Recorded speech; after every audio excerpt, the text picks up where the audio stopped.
सोचिए, अंधेरी रात, चारों तरफ जलती हुई चिताएं और उनके बीच कोई भक्ति में लीन है। एक ऐसी भक्ति जो डर की हर सीमा को लांघ जाती है। आज हम सब मिलकर एक ऐसे ही रास्ते को समझने की कोशिश करने वाले हैं। एक ऐसा रास्ता जो हमारी इस आम दुनिया के नियमों से बिल्कुल परे है। कभी दिमाग में ये सवाल आया है कि कोई जलती चिताओं के बीच में बैठकर शांति कैसे पा सकता है? मतलब क्यों कोई अपने पूरे शरीर पर, वो भी मुर्दे की राख, लपेटकर महादेव के भजन गाएगा? ये हैं अघोरी। हाँ, महादेव के वही भक्त जिन्हें दुनिया अक्सर डरावना समझती है। पर क्या सच में ऐसा है? हो सकता है उनकी साधना का सच हमारी सोच को ही बदल दे। तो चलिए आज इसमें जरा गहराई से उतरते हैं। तो सबसे पहला और सबसे बड़ा सवाल, आखिर अघोरी शमशान में ही क्यों रहते हैं? इस गुत्थी को सुलझाने के लिए हमें वहीं से शुरुआत करनी होगी जहां से वो अपनी यात्रा शुरू करते हैं। देखिए, हम जिसे दी एंड या अंत समझते हैं ना, अघोरी उसे एक नई शुरुआत मानते हैं। मतलब जहां दुनिया का सारा मोह, ये जीवन का पूरा चक्कर खत्म होता है, ठीक वहीं से उनकी साधना का पहला चैप्टर शुरू होता है। तो एक ही जगह है शमशान, लेकिन उसको देखने के दो बिल्कुल अलग अलग नजरिए हैं। आम दुनिया के लिए ये जगह डर की है, अंत की है, लेकिन अघोरियों के लिए, उनके लिए तो ये महाकाल का दरबार है। एक ऐसी पवित्र जगह जहां से असली वैराग्य की शुरुआत होती है।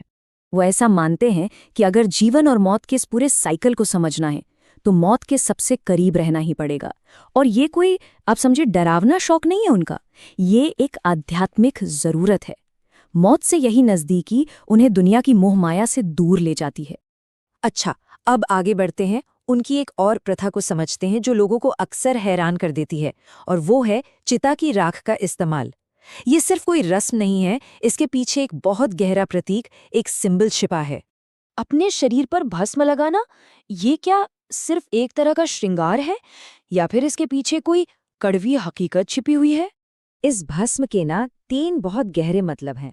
पहला तो ये एक रिमाइंडर है कि ये जो शरीर है, जिसे हम इतना सजाते संवारते हैं, वो एक दिन राख हो जाएगा, मिट्टी में मिल जाएगा। दूसरा, ये इस बात का प्रतीक है कि अहंकार और मोह सब जलकर खाक हो चुके हैं। और तीसरा, वो मानते हैं कि चिता की राख लगाकर वो खुद को महादेव के ही रूप में ढाल रहे हैं। तो मतलब उनके लिए ये राख गंदी या अपवित्र नहीं है, बिल्कुल नहीं। ये तो परम पवित्र है। ये वो शुद्ध चीज है जो हर तरह के भ्रम, हर तरह के मोह के जल जाने के बाद बचती है। असल में ये परम सत्य का सिंबल है।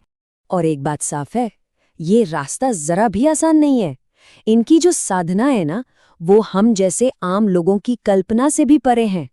सोचिए जरा, कड़कड़ाती ठंड में बिना कपड़ों के रहना, घंटों तक एक पैर पर खड़े होकर मंत्र जाप करना, और समाज के हर उस नियम को तोड़ना जो भेद पैदा करता हो, ताकि वो उस अवस्था तक पहुंच सके जहां कुछ भी अच्छा, बुरा, पवित्र, अपवित्र नहीं रहता।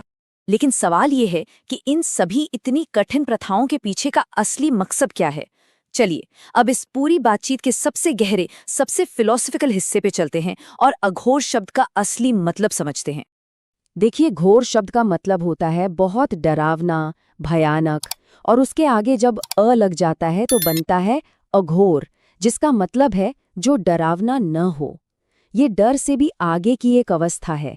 उनका पूरा का पूरा रास्ता बस इसी स्थिति तक पहुंचने के लिए है जहां कुछ भी भयानक न लगे। तो उनका असल गोल क्या है? एक ऐसी मेंटल और स्पिरिचुअल स्टेट में पहुंचना जहां दुनिया में कुछ भी डरावना, घिनौना या गंदा ना लगे, जहां हर चीज एक ही परम चेतना का हिस्सा दिखाई दे।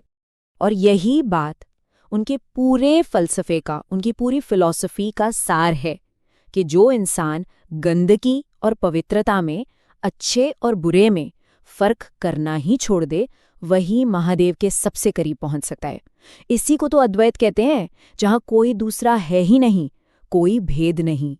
तो दुनिया भले ही उन्हें अघोरी कहती हो, लेकिन ये समझना जरूरी है कि वो सिर्फ महादेव की पूजा नहीं करते, वो खुद को महादेव का ही एक हिस्सा मानते हैं, उन्हीं का एक अंश। हाँ, उनकी भक्ति को देखकर शायद डर लगे, पर उस डर के पीछे छिपा है अटूट विश्वास और ऐसा वैराग्य जिसकी हम कल्पना भी नहीं कर सकते। तो आखिर में सवाल यही बचता है कि क्या हम सब इस रहस्यमयी दुनिया के बारे में और जानने के लिए तैयार हैं? क्या डर के उस पार झांकने की हिम्मत हम में है?